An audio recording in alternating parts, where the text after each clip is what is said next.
Hello, Bobs. We're back with more books.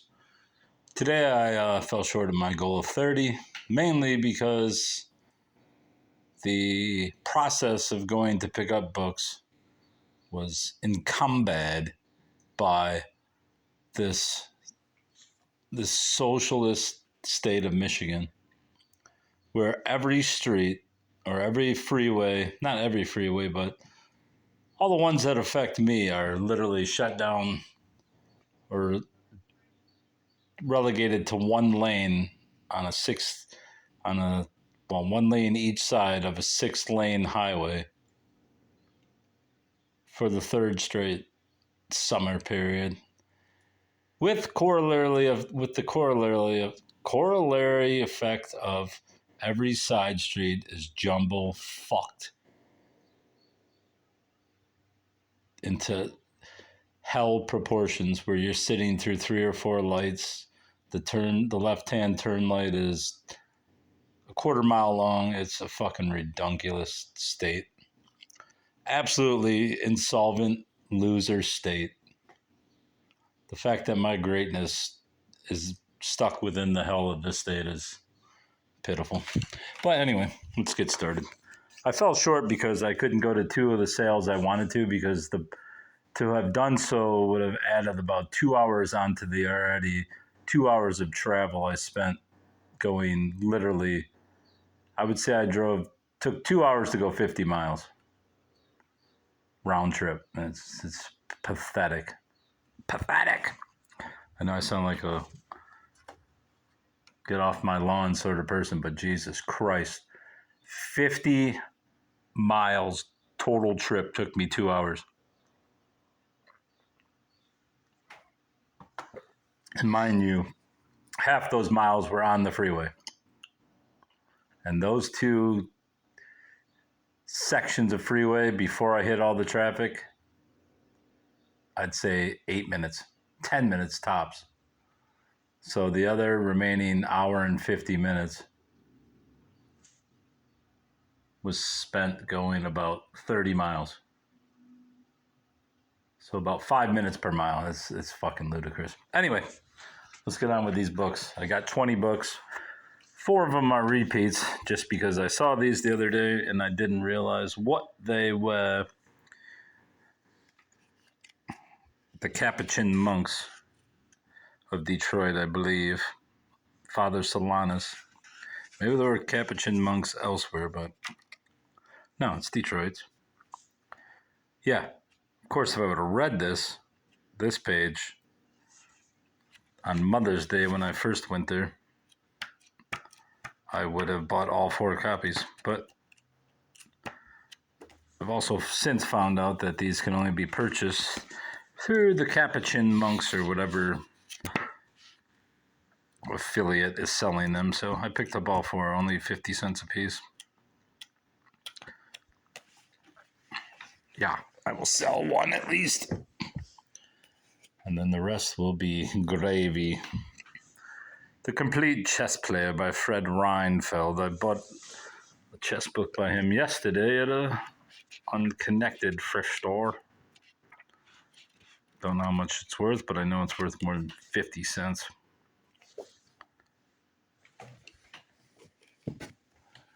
Another Wodehouse PG. Thank you, Jeeves. Welcome, buddy.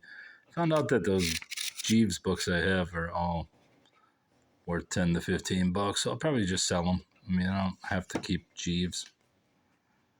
This one cost 60 cents, but in the realistic terms, I got $4 off from my loyalty card. So realistically speaking, what did I pay? I bought 15 books for 10 bucks. It's about 80 cents. This one was probably not even 60 if that was the case, bruv. But I can't get it off. I can't get it off. I know you love watching me pull off stickers. And I'd love to do it for you, bruv. This, you're not even seeing it. You're only looking at my fingers. There we go. Now you're back in, bruv. Hey, get a GoPro. This bumblefuck Jeeves bastard once told me, he goes, "Hey, you should get a GoPro and mount it on your head while you're doing these videos." And I'm like, "Are you fucking serious? Why would I want a camera on my head when I can hold it with my hand?"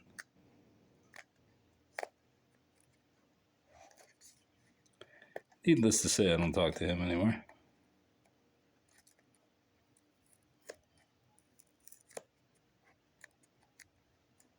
This is really fucking... Hey, it's so much easier for us to add a label to everything so we can scan it. I will say this, for this thrift store that does this, is that these bastards, they said that the original purpose was so they could, the cashier could scan them instead of having to enter each one, but the cashier I went to did not do that. And then, not only that, they said you can use the stickers because they're different colors. As you can see, that's one color, blue something or other. I'm colorblind as hell. She's like, "Hey, we can offer discounts on them." I guarantee she didn't count any of the discounts that would have been on the various colors. And also, she just charged each one at $60 or $101, which is the old price, but not all were that price. But I think she got it right. Anyway, they raised the price of many paperbacks to $1. So they didn't really do it to help you, as they never do. I don't want to mess with the sticker, but now I'm done. Peninsula Man. Now this is a one-of-a-kind book. Book of Poems and Haiku by Norman Lottie. You might say Lottie frickin' who is Norman Lottie? He was a fella from Amik. He lives in Amik. This is from 82, so I assume 42 years later he's not alive. But he might be. I mean, it's not out of the question that he's alive, but I see a guy writing the book like this when he's about 50 or 60.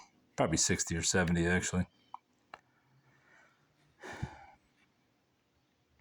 For the bland, dead stranger on the TV screen. Let's get a bit of little Norman Lottie. Lottie frickin' that's the... For the bland, dead stranger on the TV screen. An eye hollow stare from a bloated corpse somewhere caught in my memory. Too real to unname his place separately. In the horrible screech of unutterable speech, he said I lived. I'm dead. Yes, my blood was red.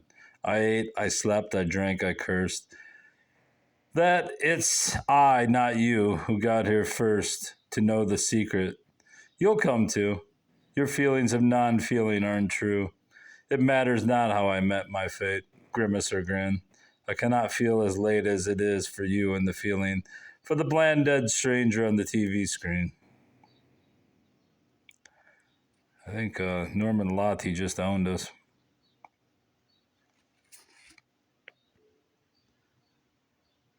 I'll be honest, I like that one, Norman. Afraid to go to bed. Oh, Insomniac. Afraid to go to bed. We lost that one. Let's get started another one. From the gap shining, the days sliding, ever widening. From the gap of my first light dawn, when all mouth and hands suckled at love, and nothing could go wrong. When shoelaces tied made smiles go wide, and making a friend made time no end. But then in youth gone astray and first felt strife, I felt no want to play in the game called life. When love was sport and wild cavort, I saw that age as polish of a sort. Now 35, I feel more alive for the shining hours in those dust-filled rooms of ours. This guy's not bad, honestly. So 35, he'd be about 80 if this is accurate. Warm and fed, so I'm on the warm side of the window, looking out at neck-crinkling snow. The birds amazingly squander heat, walking around in it in bare feet, and magically peck at invisible treats on branches that would freeze most seats, while I fry an egg, their brother, so trapped in time his shell only knows. This guy's brilliant. Peninsula Man. Let's get his fucking title poem. Peninsula Man, no island he, but trying to be unfelt by land.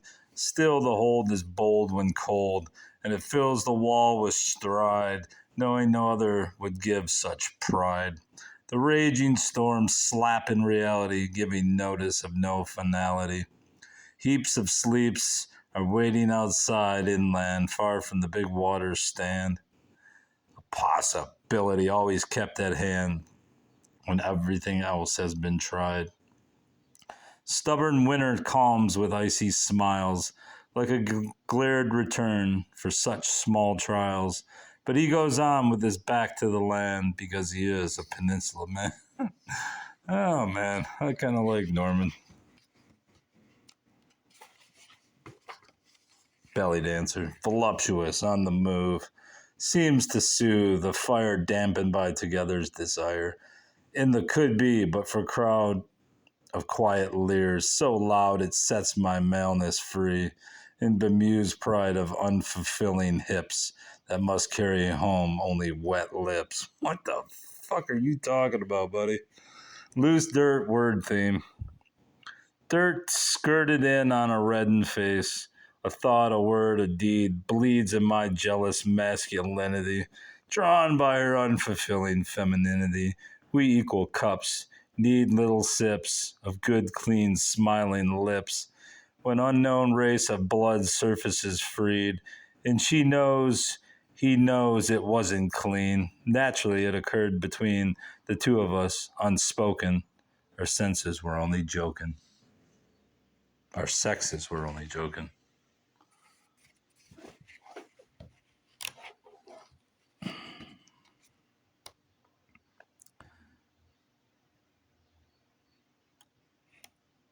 One more short one. Recalled stranger. His beard was weird when trying to image. What's this? Mark Bowen? His beard was weird when trying to image him. It started so clear at ear, but then skipped and jumped to chin.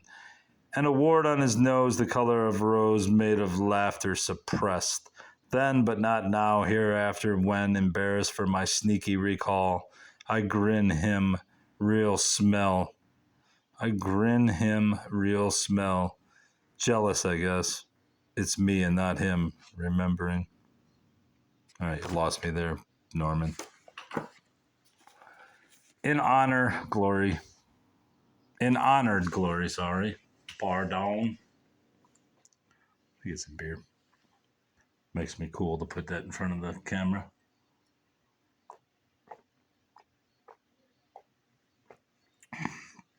In honored glory, the story of Arlington.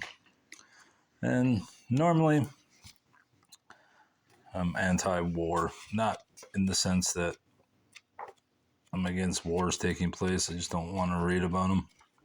But this is about a cemetery, so I couldn't pass it up. Even though I would say, of all the stones I see, the military ones are my least favorite.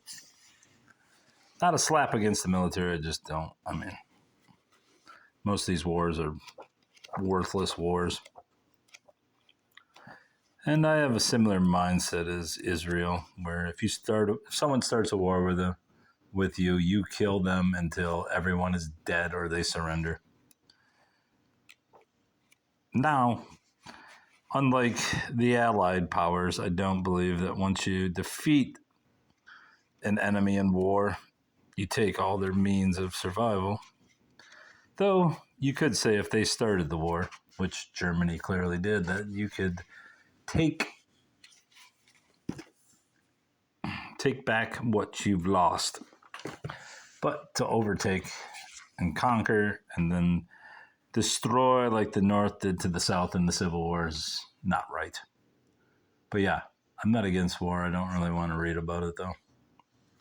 And if you start a war, you better fucking kill everyone. The Skeleton Inside You. This book I will definitely read on the channel. It might be tonight. What year was this? That is great. Hope that makes. I'll hold this. This can be my, what's it called? the screen cap. What year is this book? 71 by Dan Bolognese. Copyright by Philip Balestrino.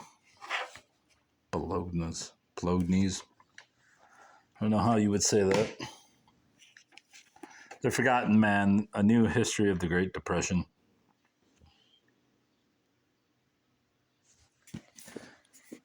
The next one's coming. That one ain't gonna matter. The X-Files, Volume 3, The Official Guide to the X-Files. I always liked the X-Files, but I don't know if I like it this much. But I bought the book anyways because I needed 20 books today. And I've passed up different X-Files books before, but this one I actually got. There was another one, a larger coffee table size one that they had before, but I didn't see it today. But there was a granny who was blocking the shelves for a goodly amount of time, and my patience wore thin. Couldn't take it anymore. I had to get out. Considering I'm going to a book sale tomorrow where I'll probably buy a minimum of 50 books. Now I have to buy a minimum of 40 to make my quota of 280. No, actually, I think I need 43. Audubon Bird Guide, Eastern Land Birds. It's a vintage book. Always worth more than the newer stuff just because of the great drawings. Wonder if now the more recent books on birds are all photographs. I assume they would be. It's much easier to photograph birds than it is to draw them all out.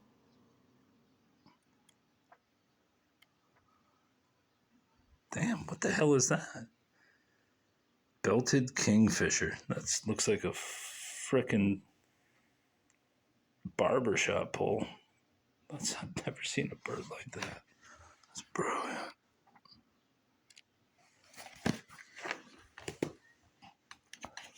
Crime and Punishment by Dostoevsky.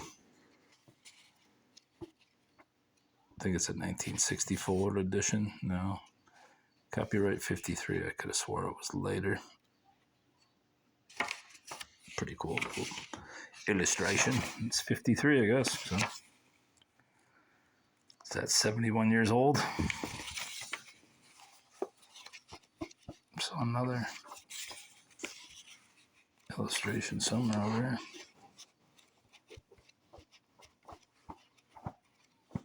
Man, there's a couple black and white ones. We don't care about those. Yeah.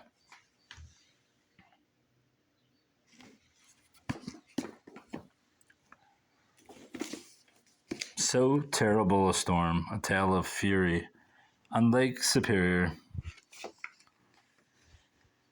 Split Rock Lighthouse testifies to the devastation wrought by the epic Superior Gale of 1905.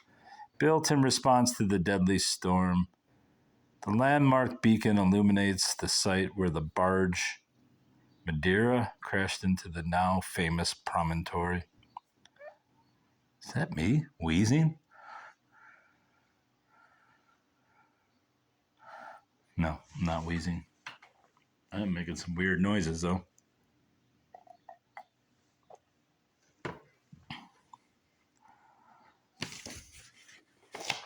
So, yeah, another history book about the Great Lakes.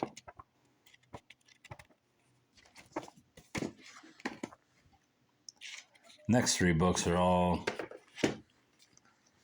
Gothic romances from the 1950s and 60s. Dark Inheritance, Corolla, Salisbury. Landerick, he had gasped as the storm raged around them. Then, after a whispered "Forgive me," Susanna Button's father died in her arms. Landerick, the great estate of the Dwayne family, invisible symbol of its wealth, power, and arrogance, Susanna knew the place well, as did every inhabitant of the Cornish village of Pendenhaven. Some had been touched by its wealth and power, and not a few, Susanna among them, had felt the lash of its arrogance.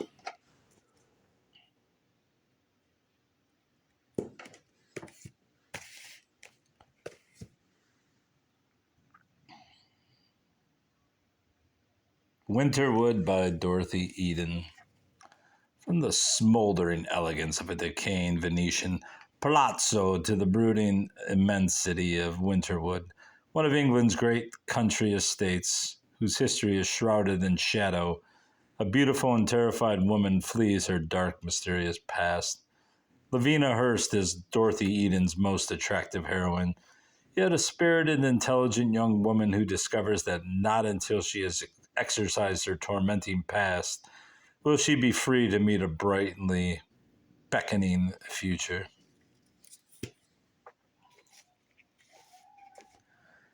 And then there's Dorothy Eden, The Shadow Wife, a novel by the author of Winterwood, the book we just looked at. Louise Amberley had been scarred by love. Let's just say very, very good. And she was not looking for romance when she left London for a brief stay in Majorca. But then neither had she reckoned on meeting Otto Winther, a tall, resplendent Dane, whose masculine force and charm prove irresistible. There is something vague and elusive about his circumstances, but caught up in the overwhelming passion of their sudden love, Louise agrees to marry him at the small and remote seaside resort in Denmark where he has taken her. Noreen Rafi.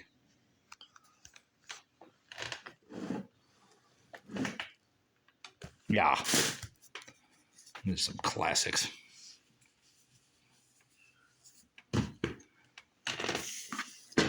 Southern Writers in the New South movement, 1865 to 1913. I was expecting, I didn't really look to see if Edith Southworth was in here, but I assume she's mentioned, possibly, since she was the most popular writer. Nope, she is not. Oh well, she must not be considered literary enough. Anyway, this still gives me background on when I return to the Southworth books, as I shall. George W. Cable in the fiction of Uplift. Here is the 60s, 1980. Does have a jacket on it. Probably swap that for one of these. No, won't fit. It's too big. Maybe the OJ book. OJ, will it fit you? It might fit OJ. See if it will fit OJ. That'd be great. Did that just rip off a corner of OJ's book? No, did not. Will it fit OJ? It will fit OJ. That's great. Yeah, it's going on OJ, unless it's worth $80. All right. The Little Prince by Antoine de Saint-Exupéry. I don't know how to say it. But it seems like an early edition of this book. Maybe not. Classic book.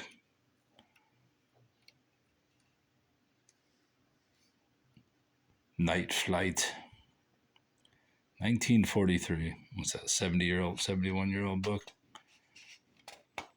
Maybe it's not worth anything. Oh, it's from Hudson's too. Nice. Well, that means I should have got it anyway. See, sometimes you get little bonuses. I wonder if any of these are of Hudson's. I love how they put that on the back and it'll rip half the fucking jacket off. Look at this lady. I'm writing my books, baby. And this book, this one's definitely going on the channel. The Cremation of Sam McGee. And this appears to be a kid's book. I mean, what kind of poet? Robert Service obviously was a poet. Modernness. Why are there kids in my front yard?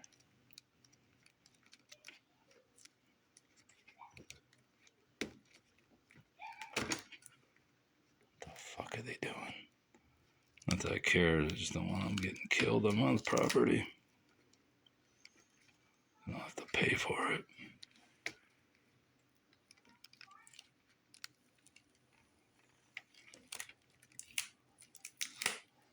All right, that sticker's off. Really got sticker phobia. So yeah, I ain't gonna talk too much about this book because I plan to read it on the channel. I mean, who else writes a book about cremation for kids? Maybe it's not for kids, but who makes a coffee-sized table book for anything but kids? Summary: suffering from the cold, Sam makes his companion on the Arctic Trail promise to cremate him when he dies. Robert Service's evocative verses have thrilled generations of children and adults. This is brilliant. Epitomizing the glory days of the gold rush. How many pages is this? Not many. Yeah. This would be a great read for children.